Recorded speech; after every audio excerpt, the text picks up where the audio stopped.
The first thing I remember is the sound, not the scream, but the silence that followed it, the kind that eats every other noise alive.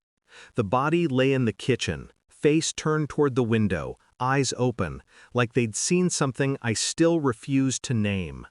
The smell of iron hung in the air, metallic, thick, familiar. My hands were steady. They shouldn't have been. The clock on the wall blinked 2:13 a.m. The phone rang once, then again. I didn't answer, because I already knew who it was and what they wanted me to do next.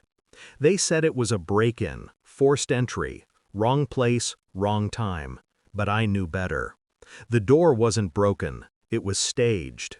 The blood spatter didn't match the story. The photo frame was turned face down, like someone couldn't stand to look at what they'd done. I spent days replaying details, timestamps, shadows, text messages that stopped mid-sentence.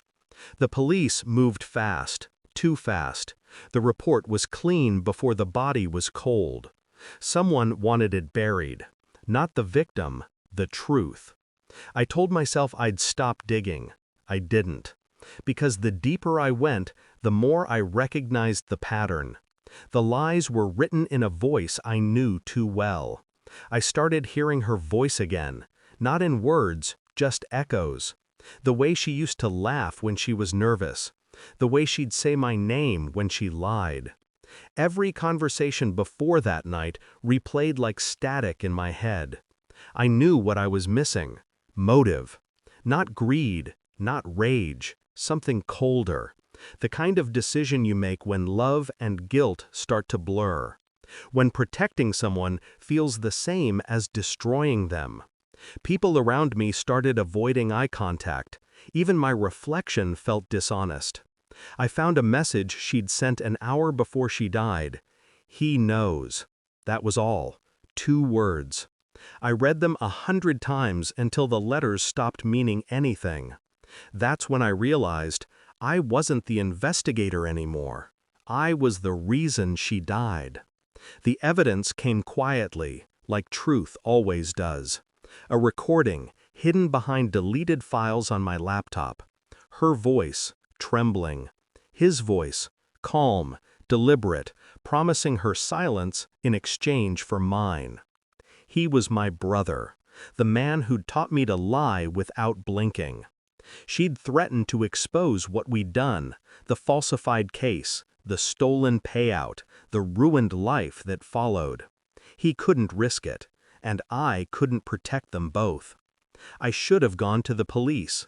Instead, I cleaned the scene, erased the footage, built the lie brick by brick until even I believed it. But guilt has a sound, a low hum that never stops. When I played the tape again, I didn't hear 2 people. I heard 3. Because my silence was there too, between every breath. Justice doesn't come with sirens. It comes with planning. I sent the recording to the department's internal affairs, anonymously. Attached timestamps, bank records, photos I'd taken the night it happened. No threats, no explanation, just facts. Then I waited. He called me 3 days later, his voice steady, almost rehearsed. "Why now?" he asked.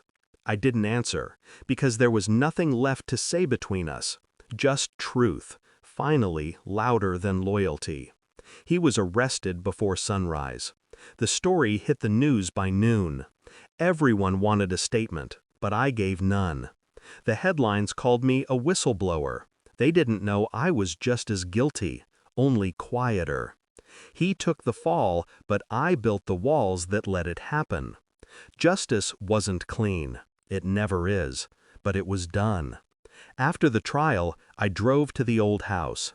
The kitchen light still flickered, same as that night. I stood where she fell, where I stood after. The air smelled different now, sterile, empty. People think truth brings peace. It doesn't. It only replaces confusion with clarity, and clarity burns colder. I left the house unlocked. Some doors shouldn't stay closed. In the end, I didn't save her, or him, or myself. All I did was make sure the story ended where it started, with silence.